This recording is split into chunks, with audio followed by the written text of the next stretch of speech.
It's black. Boom, I'm back. Not fully awake. Good morning. Tuesday read.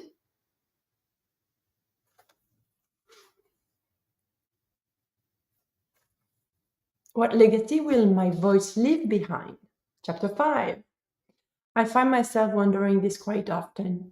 Your voice, my voice, they are more than mere vibration in the air. They are the embodiment of our very essence and the melodic symphony of our souls. Our voices represent our perspectives, our opinions, and our attitudes. Each word we speak, each note we sing, carries with it a piece of our thoughts, our beliefs, our very selves. In the world of entrepreneurship, especially for women daring to step into the light of visibility online, this voice becomes a beacon. Cheers. Can you hear my morning voice?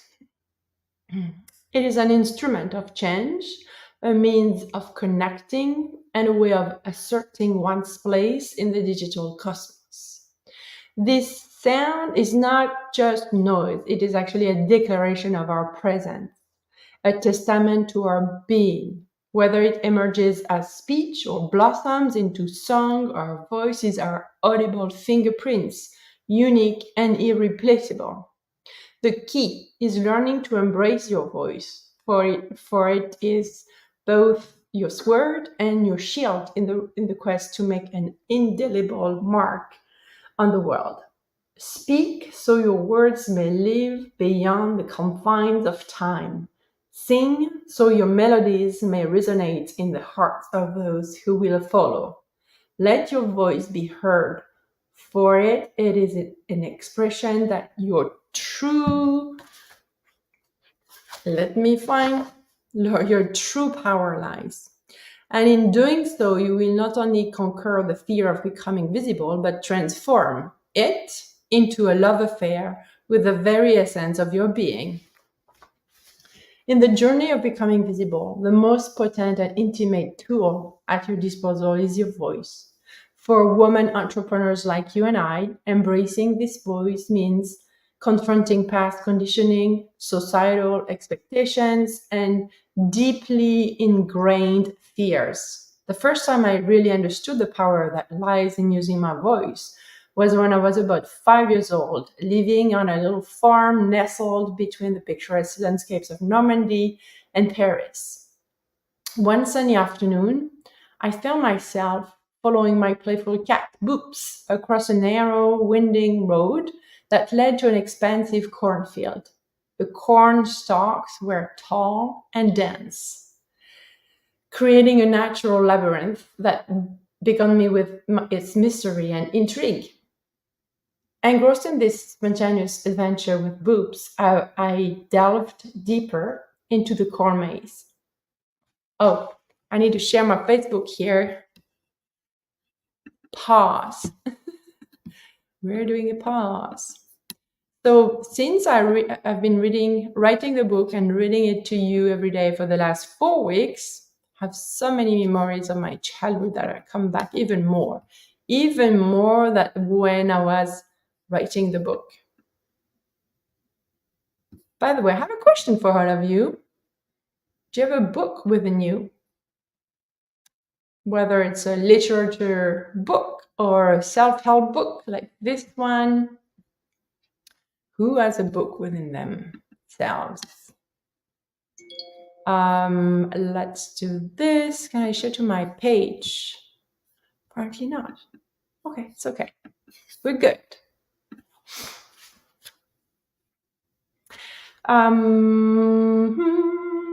Okay. The world the world outside the towering corn stalks, and I remember they were so tall. At the time, there was no chemicals to slow down the growth of plants in the fields. And so it was like back in the 70s in France, maybe in North America, you already had those chemicals that kind of slow down the wheat, or not the wheat here, and the corn. Where am I? So the world outside the towering corn stalks seemed to vanish, leaving me in a hidden realm of my own.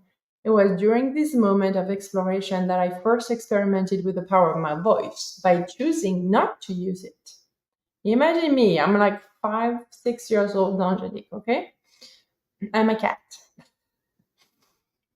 Um, from afar, I could hear the anxious calls of my parents and my nanny, their voices laced with concern, permeating the dense cornfield. They were calling out my name, their tones escalating from mild worry to panic. Yet I made a conscious, immature decision to remain silent. I chose not to respond, not to let my voice be heard. It was a game to me, a child's play of hide and seek with my own voice. However, the consequences of this silence were more significant than I could comprehend at that tender age. When I was eventually found, that relief and distress of my parents and nanny's faces were palpable. They were overwhelmed, unable to fathom why I had chosen silence over response. I received a stern talking to, the details of which are now a blur, but the essence of the lesson remained etched in my memory. That day, though, through my silence, I learned that my voice, or the lack thereof, holds immense power. It can evoke emotions, trigger actions, and impact those around me profoundly. As a young girl, my intention was merely playful curiosity, but the outcome taught me a vital life lesson. The power of voice isn't just what we choose to say, it's what we choose not to say as well. This early encounter with the power of voice laid the groundwork for my understanding and respect for this incredible tool, which I now passionately share with women entrepreneurs, guiding them to find and amplify their unique voices in the digital world. So I was like, what am I going to talk about today? And I'm like, and that's I'm revealing to you how I use my intuition and trust that I know what I'm going to be talking about, because I knew that if I was reading a random page, a random chapter, there would be a word that would come and then would like, this is what they need to hear today, the power of voice. So, and that's something very tangible that you can use today. So, number one, when you post a post, you are using your voice. That's why it's very important that whether you write something that is about your personal life, whether it's a personal story that shows us, your personality, your background, and why we should trust you. It doesn't have to be like in an expert post or anything, anything about your life, where you're from, maybe how you were raised and all the things you had to unlearn, to relearn, all the things, so that we can learn about you and your personality, what you stand for, what you stand against. Uh, all those posts are your voice. And that's why it's really important to stop when you do a post, and even right before you write it, yeah, closing your eyes is key. Like, I know you can also use AI and everything, and please use it, but before you do that, the intention behind your post, the voice behind your post, and everything has to be very clear. That's why when you use AI, there are so many pre-exercise you have to do to make sure that your AI voice matches your voice, right? And it's amazing what you can do with it. But your post is a voice. The other thing that I want to say is that, if you play with me, we reach out to someone every day, either to reach out to follow up with a conversation that you had in the past, to invite them to a new tool, to invite them to a new service, to just catch up, just to build that muscle of sending a message or an audio message, literally using your audio, like your voice, the power of your voice on social media is big. That's why podcasts, I think, work so well as well. The power of voice. So use your voice in different ways, whether you write, whether you use it in your audio, whether you say something that is really a print, like a kind of your fingerprint, your DNA. Say something that maybe in your industry is not something that is common, but you feel inside of you that this needs to be said because this is what you stand for. That's using your voice, right? Or if something is not fair or is not the way, that cross your boundaries, right? So that goes more in the bucket of what you don't tolerate. What are the things you don't tolerate currently in your industry, right? That you can talk about. It's not to point your finger against someone or anything. It's more about sharing what you stand for and what you stand against, so that we can see within you, who is that person, what does she eat in the morning, so that I'm like, oh yeah, I want to eat the same. That's exactly my point of view. That's exactly how I see life unfolding for my business or for whatever expertise you have, right? So sharing your voice is also sharing what is unique to you.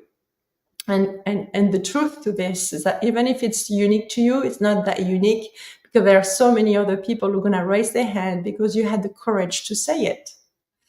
Okay. And it's not about bashing or anything. It's about expressing what you believe in, what you stand for, what you stand against. And that is how you differentiate yourself.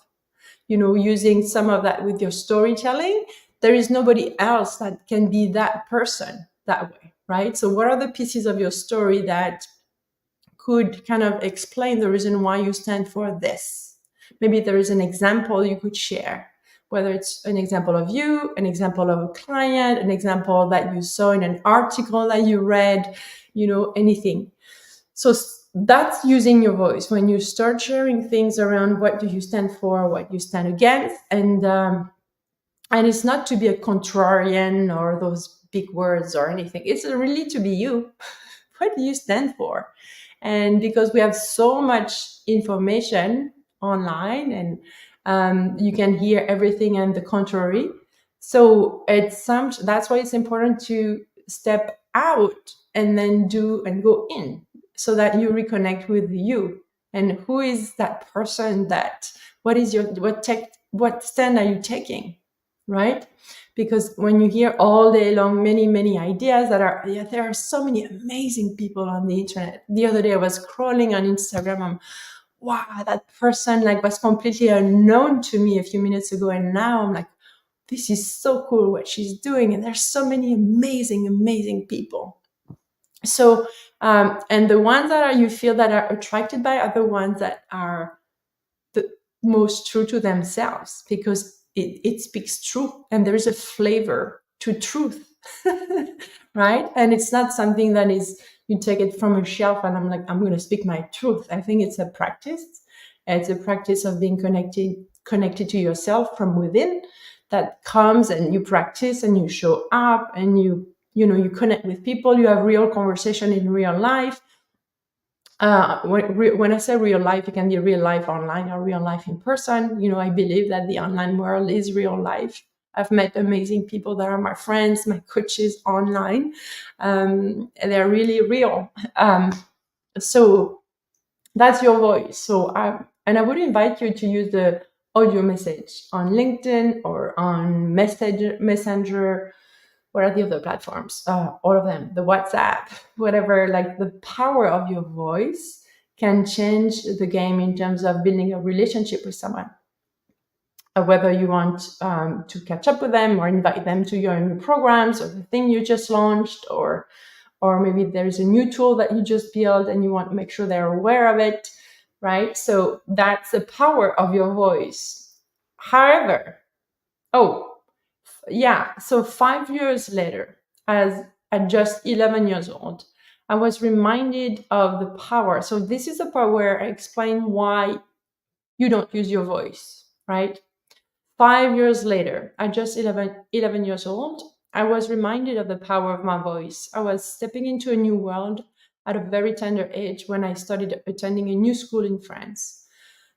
Gone were the cozy, familiar days spent on the farm with my family. It was a time of expansion and uncomfortability as I navigated the massive student body I was now part of.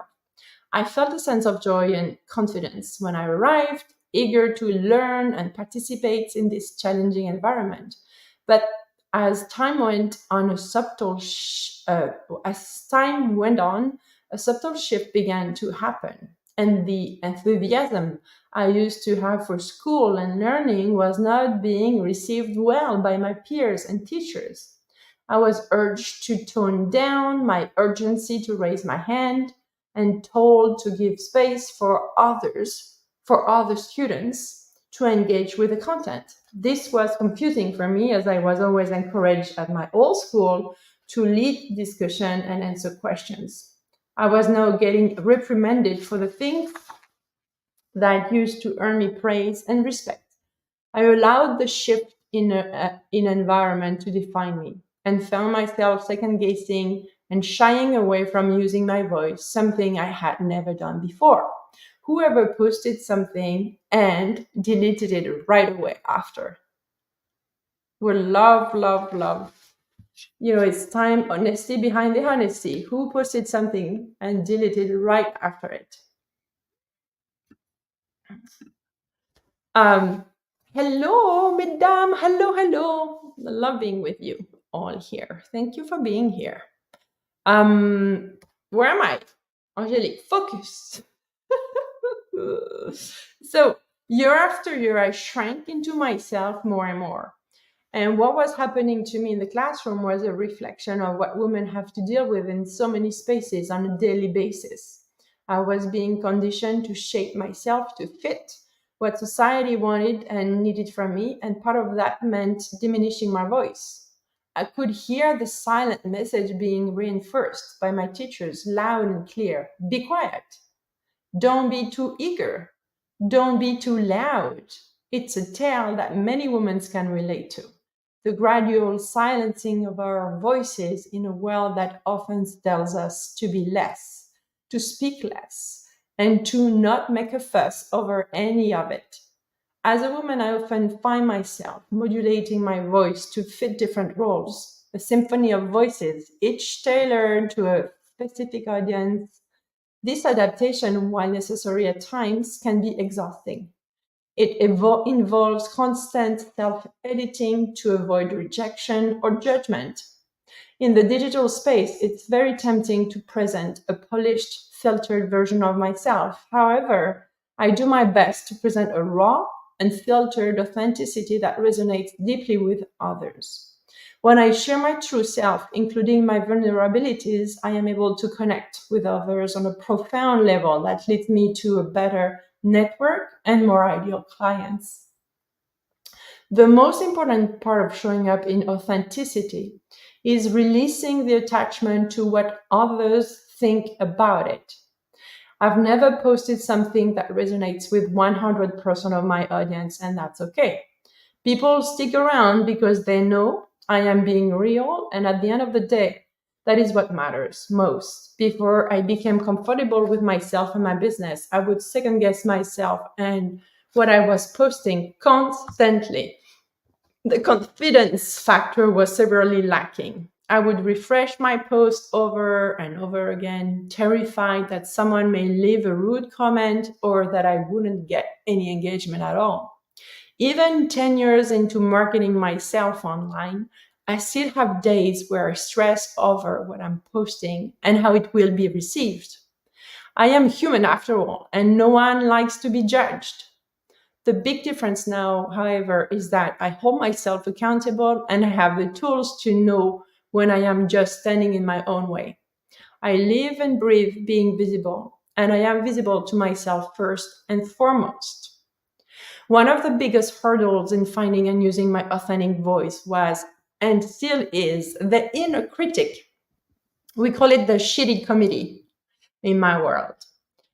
This voice of doubt and self judgment often stems from past experiences and societal conditioning. It makes me question my worth, my expertise, and my right to be heard. Overcoming the inner critic is crucial to express myself fully. And I overcome it in new ways all the time. And the thing I want to say to all of you is that if you have been under the pressure of your inner critic for decades, um, it's not going to go away now. So the thing is, the biggest awareness you have of that inner critic and when it shows up, and you know how it's showing up, and the more awareness you bring to your life, the sneakiest your mind can get to sneak in and bring you the things that are going to be stopping you. So that inner critic never really live without a big fight. But when you grow that part of awareness and when you start the healing of where that inner critic voice is coming from, all the old belief, that are the root of all of this because of past experience, fears, or the culture you were brought in. When you become aware of this, because I hear sometimes my clients say, but I've done all that work and I'm still hiding. Well, guess what? I'm just going to give you a very recent example. Just a few minutes before hitting the TEDx stage, my inner critic was very present, but I knew it was not time for her, right? I had to do, so there was a little kind of kitchen bit in the backstage. I had to tap, I had to go back in my body. Like it was no time to be in my head. I had to be fully present. And when you're fully present, you're in your body. And then your body feels emotions. So I had to, like all of this in minutes, I have to allow emotions to flow by, fear of judgment, fear of rejections. Okay, feel it, breathe through it, tap it, then reconnect to my higher self, to those empowering emotions that each time I speak, someone's life changes. And it does. So, it's there is not a world where your inner critic is going to go away. It's going to keep you on your toes. That's it. And that's why it's necessary to have those practices to build up that awareness about who you are, how you feel, recognize those emotions, feel them for as long as you need to feel them and heal them, right? Those emotions that keeps erupting each time you do a big thing in your life, they are a sign. Number one, that you're human. You have a nervous system, you have emotions, your body feels things. So that's why it's very important to feel them without never rejecting them. Love your emotions. And if they keep erupting, there is a wound. There is something to heal. And most of the time it's, a past experience, a fear, something happened. It doesn't have to be a big T trauma. Like I won't go into this in this video, but I have so many experiences that I had to heal. Some were big, some were small T traumas, but they are as important because they stop you the same way from showing up, from speaking up your voice, from helping others through your message, because your voice matters. And so, okay, now finishing this chapter. If you have question, let me know. Hopefully I can see the whoop. Oh, I lost my Instagram peeps. My phone was not charged. Sorry, guys. Oh my God. Technology, nobody is going to die from it. But, that's an amazing example. I had a few people here that were alive with me and I just lost them because I didn't charge my phone. And every morning my phone is plugged, but not today. So I hope you can join us on the Facebook machine or LinkedIn because we are plugged here. Oh, sorry guys. Okay, don't be too loud. It's a tale that many women can relate. The gradual silencing of our voices in a world that often tells us to be less, to speak less, and to not make a fuss over any of it. As a woman, I often find myself modulating my voice to fit different roles, a symphony of voice, each tailored to a specific audience. This adaptation, while necessary at times, can be exhausting. It involves constant self editing to present a polished, filtered version of myself. However, I do my best to present a raw, unfiltered authenticity that resonates deeply with others. The most important part of showing up in authenticity. Oh, I've read all of this. Okay. One of the biggest hurdles in finding and using my authentic voice was and still is the inner critic. Here we go. This voice of doubt and self judgment often stems from past experiences and societal conditioning. It makes me question my worth, my expertise, and my right to be heard. Overcoming this inner critic is crucial to express myself fully, and I overcome it in new ways all the time. I push myself out of my comfort zone, and each time I do, that inner critic gets a little quieter.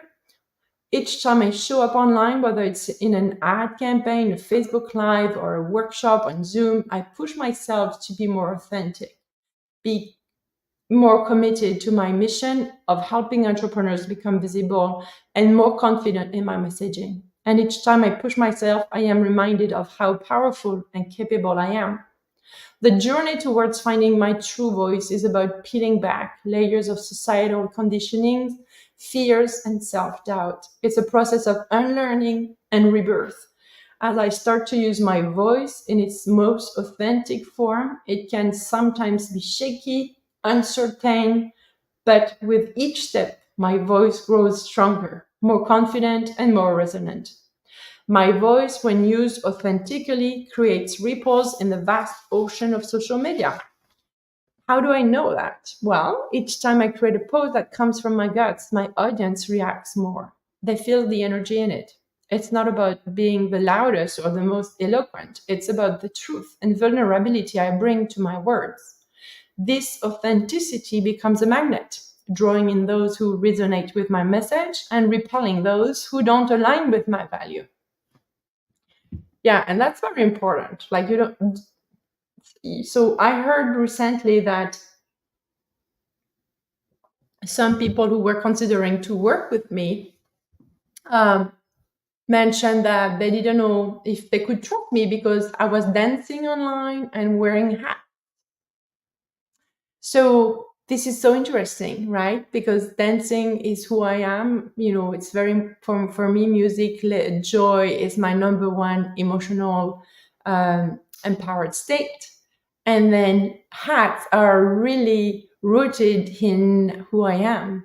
You know, one of the things that I was doing when I was a little girl with my grandmother, who's now 102, we would go in stores and try all the hats because we, in French, we say we have a head made for hats. So hats are part of my life. Actually, I don't wear them as much as I used to, but you would have met me in Paris. I would have had my hat. I have, I think, 4 or 5 hats here, you know, different shape. But yeah, I love my hats. And so depending on where you're coming from, you know, for some people, it doesn't sound serious when you wear a hat, when you're a woman. That is so interesting, right? But you cannot depend on what other think of you because they have so many opinions. That's why it's really important to show up as you, and you're not made for everybody. And one of my coaches says, you are not pizza, right? So usually everybody likes pizza. You are not pizza. And so some people are gonna really be attracted by you, some won't, and that's okay, right? So to truly embrace and amplify my voice, I had to engage in inner work. I had to understand and acknowledge the fears and doubt that hold me back. This led me to discover that deep inside of me were false beliefs that I am not worthy of success, impact, and freedom. This journey as a woman entrepreneur who is very active on social media has forced me to learn to differentiate between the protective instincts of my mind and the deep truth my heart wants to express. As you embark on this journey of becoming visible with me, remember that it's not just about speaking up. It's about aligning your inner truth with your outward expression. It's about embracing the imperfections, the hesitations, and the rawness of your authentic voice. Your task is to notice when self doubt creeps in. Recognize it as a sign of stepping into uncharted territory, a territory where your true voice has the power to shine. Each time you hesitate, remind yourself that it's safe to be seen, to build your dream, and to use your voice. Your voice matters more than you might realize. It's not just a tool for communication, it's an expression of your deepest truth, your most authentic self. As you navigate the world of online visibility, let your voice be your guide and your beacon. Let it resonate with clarity and courage, for it for in its vibration lies the power to transform not just your business, but the lives of those you encounter along the way. And writing a book is one way to use your voice as well. And so I knew it intellectually, but I'm seeing it right now. Every day there's someone who's reading my book that tells me that they're reading it and I didn't know. And I'm like, oh, and they're telling me what it does to them. And I'm like, whoa, okay. So it's like, wow. So the power of your voice is, when we say unlimited, it's because you cannot control who your voice is going to touch. And that's why if you have something to say, you cannot keep it for yourself, because we need to let those horses go, right? I wanted to say something about this. Oops, it just the horses, Angelique. Where did you bring your horses?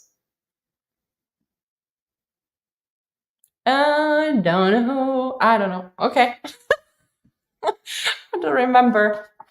Let me see if I can see the comments here, because the other day, most of the day, Facebook doesn't show them to me. Hello, Nordshay. You can leave your hat on. Yes. Can totally relate to this. It's so freeing to step out of that mold and speak up and invite others to do so too. I've been tempted to remove content, but did not do that. Good. Oh my God. Love it. Yeah. Oh, yes. Yeah. Um, oh my God. When I wanted to share something, it's about this. Don't remember what it is. Well, maybe it's a topic for tomorrow. But yeah, so if you can share the book with other women, like there's a woman last night who reached out and said she asked to join the Facebook group called Becoming Visible. And so usually when I have new people joining our family in the group, I reach out to them and I ask always, how did you hear about the group? What brings you in? And she said, a friend told me about your book and she said I should read it. And I'm like, wow, another wow. I'm just like, yeah. So if you have a book in you, I told a friend of mine yesterday on LinkedIn, the beauty of writing a self-help book or an expert book. I'm not talking about literature stuff here. I'm looking like a book that can help someone do something or change something about themselves. And I'm not saying that literature, oh my God, Angelique, where are you going with this? Doesn't change you, but it is not an exercise of literature. This absolutely not. And it's a girl who studied literatures for years and years. This is not the point. This is a self-help book. And I'm like, okay, so this lady heard from someone else, and then I cannot control that. So that's why I say, it's that's what I wanted to say. Writing a book it's so much easier than writing a post, because you can say so much more. And then you can lay the foundation of what you believe in using some storytelling like in this one. But in this book, it's really what I stand for and what I stand against.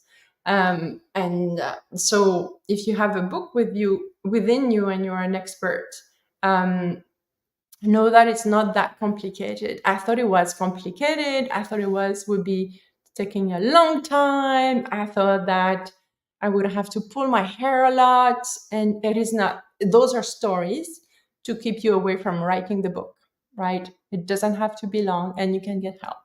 So on that note, I want to tell you that if you're part of my launch tribe, we are meeting all together on Zoom, um, so that we can kind of wrap up the launch of the book together.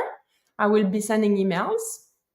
And if you're not on my book launch tribe, check your emails as well, because there, I'm cooking some stuff in the kitchen so that we can go from the book to another experience that's going to help you to become more and more visible. Someone told me, I think it's Michelle Sullivan, she said the book is your appetizer, and then you're still hungry, you're even more hungry at the end.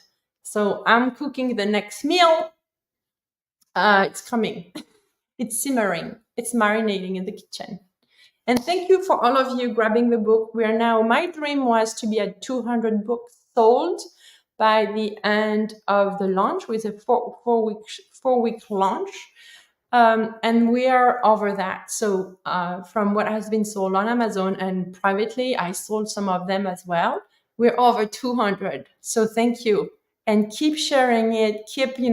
I see some people are buying more than one so that they can give it as a gift. So don't hesitate to do that, because I get messages from people who were gifted the book, and it's so magical. And the book is the price is still $5 or $0.90 for the ebook. And next week, the price is going to be normal, the life price of that book. So if you want to buy more than one, just buy them this week so that you have them at a lower rate. And my dream for the year is to get to 1,000 books sold, because we did 200 and more in 4 weeks. So I believe that if I speak my voice and I show up and show up and show up to give that beauty its own life, we can totally do this. So if you want to help me share it all along, it's not because the launch is over like soon that I'm going to stop talking about the book. I'm going to talk about it every day still, but in another way. Please help me, and we'll see what at the end, after a year, I would love to be able to say, I've reached 1,000 women entrepreneurs. So on that note, I'm going to go. Thank you for being here. And if you watch this and you were on Instagram and my phone shut down, apologies. And see you tomorrow. I'll plug my phone tomorrow. Ciao, ciao.